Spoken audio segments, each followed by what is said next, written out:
Arrancamos con un dato concreto. En 2024, Uruguay cerró con un déficit fiscal cercano al menos 3% del Producto Bruto Interno. En 2025, el resultado del sector público consolidado volvió a ubicarse en torno al menos 4% del PIB. ¿Qué significa eso? Que el Estado gastó aproximadamente entre 3.000 y 3.500 millones de dólares más de lo que recaudó en un solo año. Y si alguien cree que esto es una interpretación mía, se equivoca terriblemente, porque son datos oficiales del Ministerio de Economía. Para que se entienda mejor, por cada 100 pesos que el Estado recauda, se gasta 104. Y esos 4 pesos no salen de la nada, salen de deuda. Y la deuda genera intereses. Y los intereses se pagan con impuestos futuros. Obviamente para algunos esto será matemática básica, pero seguramente para otros les estoy abriendo los ojos para que estén atentos. Ahora, ¿es una tragedia inmediata? No, pero tampoco es un lujo. Uruguay no está en default, no está en una hiperinflación, no estamos en 2002. Eso está claro, pero un déficit de menos 4% sostenido no es neutro, es una señal estructural.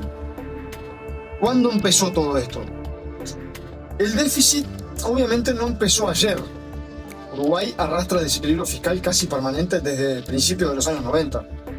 Durante el segundo gobierno de Julio María Sanguinetti ya existía déficit recurrente. Con Jorge Valle, la crisis de 2002 disparó el rojo fiscal. Con Tabaré Vázquez, en su primer mandato, hubo un fuerte crecimiento internacional que ayudó, pero nunca se afirmó un superávit estructural duradero. Con Mujica, lamentable. El gasto público no creció, se disparó considerablemente y de manera lamentable. El presupuesto quinquenal tuvo aumentos reales importantes y el déficit empezó a estabilizarse en el entorno al menos 3%.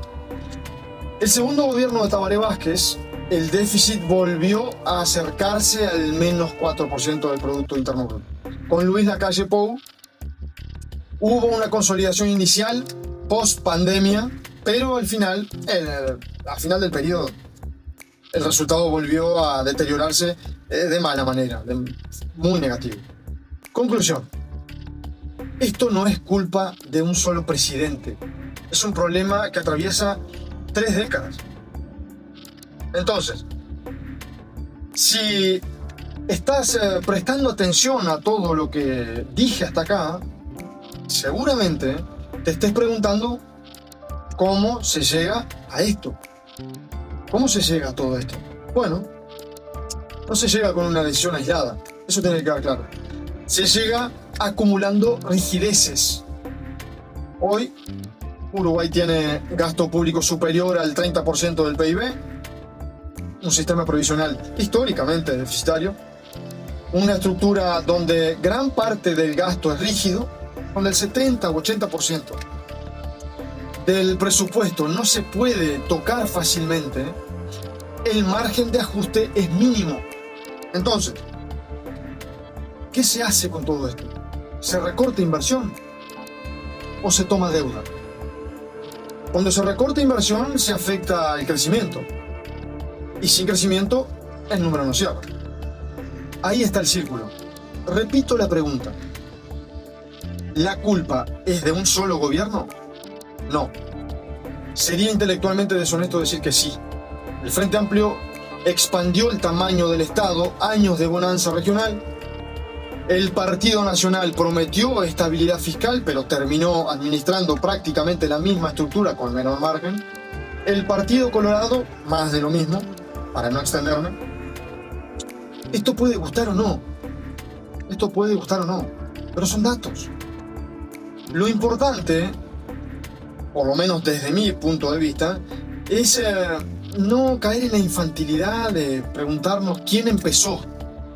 ¿No sería mejor la pregunta, es decir, preguntarnos por qué nadie quiso rediseñar el modelo de fondo?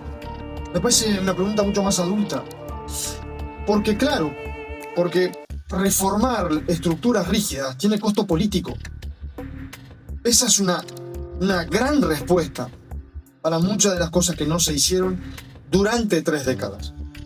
Y el costo político nadie quiere cargarlo, nadie quiere pagar ese costo.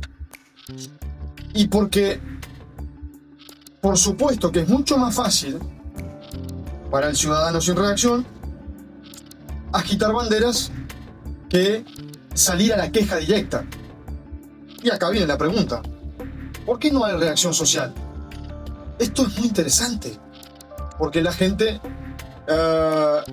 prefiere la comodidad, porque esto es imperceptible. ¿Por qué la gente no sale a la calle a reclamar por el déficit? Porque el déficit no se siente como inflación inmediata, no es un shock, es gradual, se financia con deuda, no duele hoy, duele mañana. ¿Se entiende? No es perceptible hoy. El ciudadano promedio percibe el precio del combustible, del pan, de la luz, no percibe el resultado fiscal. Y mientras el crédito internacional siga disponible, el sistema funciona. Es una anestesia fiscal. Entonces, ¿cuál es el punto central? El punto no es dramatizar, por supuesto que no, es entender la ecuación. Un país puede sostener déficit si crece fuerte. Hay crecimiento, sostenemos. Pero si no hay crecimiento, no se puede sostener absolutamente nada. Si la economía crece más rápido que el gasto, el peso relativo baja. ¿Se entiende eso? Entonces, pero si el crecimiento es moderado y el gasto es rígido, el número no va a cerrar, no cierra.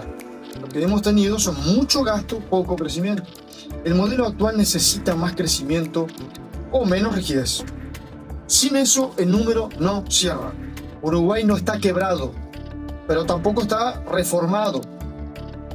Entonces, esos dos puntos generan una distorsión económica que arrastra un desequilibrio estructural que se sigue administrando. No se resuelve nunca. Administrar no es lo mismo que transformar. Es ese tipo de información que nosotros necesitamos recibir. La discusión no es si el déficit es menos 4%. Creo que es el momento de dejar de fingir que no pasa nada y pensar si vamos a seguir financiando el presente con deuda futura. Porque, como he dicho, en algún momento nos va a explotar en la cara. Esa es la pregunta, ¿no? Yo creo que la pregunta dejó de ser técnica. Ese es el punto. La pregunta dejó de ser técnica. Ya es una pregunta y es una cuestión política.